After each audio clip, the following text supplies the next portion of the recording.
Hey, what is up? I wanted to quickly talk about the new upcoming Spider-Man game, specifically the controls, because there's a little bit of new information about it, and it sounds amazing. And of course, this game already looks really good. I'm super hyped about it. Uh, my gosh, it just looks cool, right?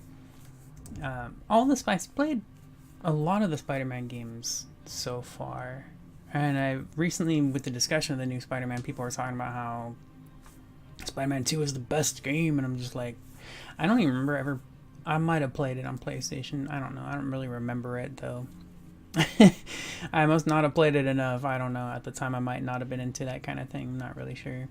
But anyways, Game Informer's got a lot of coverage going on. Apparently, they're doing lots of exclusives and stuff. Lots of interviews. Lots of game playing. They get to what are the first for whatever reason. Game Informer is huge on the lots of information about Spider-Man right now, and this is. I was watching a video that they did. It was like half hour long. I was like, damn. But I was really interested in it. This is called Exclusive Impressions of Spider-Man's Gameplay. This is where I learned about the control system, the control scheme for the new Spider-Man game, and it sounds amazing. The reason it sounds amazing, so basically, there's a lot of different controls, a lot of different things that are going to be going on. It sounds insanely advanced, but also easy to do, easy to pull off. But the most important thing that stood out to me was the way that you parkour.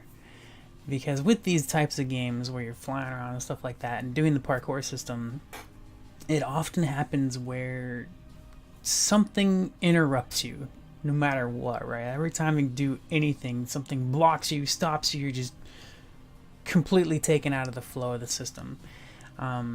And previous Spider-Man games have done a great job. Like, I loved Amazing Spider-Man and Amazing Spider-Man 2, but I remember Amazing Spider-Man had lots of control issues. I remember being super frustrated. Like, I thought the game was super cool and fun, but I remember being really frustrated with the controls very often. And 2 improved upon that. Amazing Spider-Man 2 improved a lot on that. They made the controls a lot better, but it was still, not, you had a lot of problems. Not as many as the first one, though. So what they were Game Informer was discussing the controls, how it works, how fluid it is as you move through the building, move through the world. And there's R2 is apparently the go button. It's basically your accelerator button, and as you hold it, you'll basically just flow, right? And then it's up to you to jump off buildings, swing, and do that kind of thing. But as long as you're using that button, you will continue to move forward. Kind of reminds me of Watch Dogs 2, because it's got the same system. Like, if you're holding that button, you will just glide, right? Which is really cool. And of course, Watch Dogs, your character isn't a Spider-Man. You're not flying around or anything. But it reminded me of the controls of that, where you just push the button, you hold. As long as you're holding the button, you will kind of, if the spot that you're going to is parkourable, you will do it super smooth, no interruptions, very nice.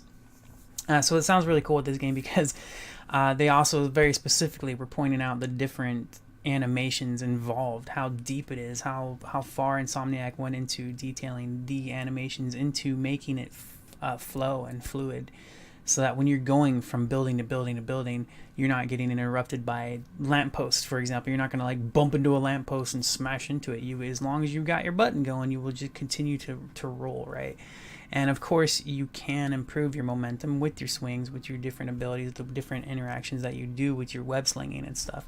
That will improve it. But the fact is, like, if you're holding the go button, you will continue to go. And they specifically pointed out too, like, if you come across a fire escape or whatever, anything that's jolting out of a building, any kind of, damn it, sorry, any kind of thing that would normally be intrusive and interrupt you while you're moving. In most games, this one, it won't do that. As far as what they've seen in the demo, they got to play quite a bit of the game, so it sounds cool. And with open worlds, it's very tricky to keep that throughout the entire game, right? Like, I always think of Far Cry 3, for example. I loved the open world. I thought it was really cool, but all the time, everywhere I went, even walking, like if I go onto a plank, like a platform, like in front of a building, like those little wooden, platforms, I don't remember what the hell they're called, but if you walk onto it, I'd be walking to go into a door, and if I touch that wood part, I would just get stuck on it, and I'd have to jump over it. It's like an inch off the ground, and I would have to jump over it because I would get stuck on it. And in all these open world games, I often come across stuff like that throughout the world. I'll come across something just stupid like that. It's just like, what the hell, man? Why is this stopping my character where I literally have to jump over a crack in the ground, you know? So when they were, this is why I'm making this video, because when they were talking about the movements and the control in the Spider-Man game, like I was like, oh, that's impressive. Like, yes, you know, we need that, you know, like, and it's really cool. And it's not, I'm not like trashing on another game. I can see that being hard to make sure that everything in this open world is that fluid and that nothing's going to interrupt you, because it's a big world that you're creating and stuff. And then to test that, you know, there's a lot of stuff that goes into that. So that's what it sounds like. All this stuff that you see as he's flying around is flow, just a fluid flow. You know, you're just going to go, man, you know, and that's really cool. So if, for example, if there was a signpost, like big old sign sticking out in the wall, you're not going to just like run into it and then plop and stop and have to readjust and get back into swinging and stuff. You know, you'll hop over it basically, right? You'll just keep going. It'll keep going. So that just sounded really cool to me. That sounded awesome. And they were talking about, Game Informer was talking about the basic button controls, the control scheme. And it sounds really cool, but my one issue that I have that I'm like, oh, damn it. Because I didn't used to mind stuff like this, but the L3 is going to be a dive button. And you're not going to press it. You're going to have to hold it to dive down. Now, I can see that not being too big of an issue, because I can't imagine too many times in like a Spider-Man game where you would be diving a lot, right? Like most of it's going to be swinging forward and upward and stuff. Diving is going to be for gaining some momentum while you're coming down. But just for me, the L3 button, oh my god, I can't stand having to use the L3 button for anything. Ever. Unless like it's a really quick tap. If all I have to do is tap it here and there and it's not like a commonly used button, like I don't mind it. But for me, I don't know why.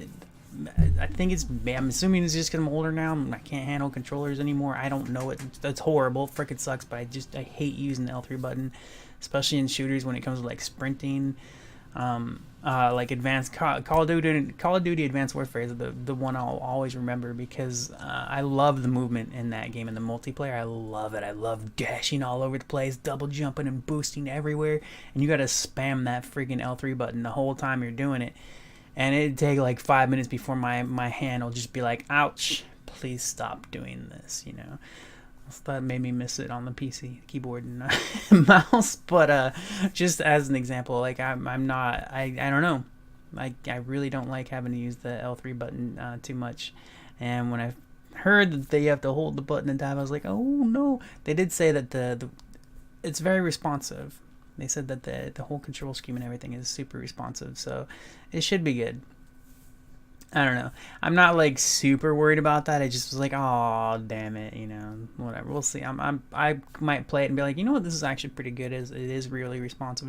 I don't feel like I have to jam my thumb into the controller, you know.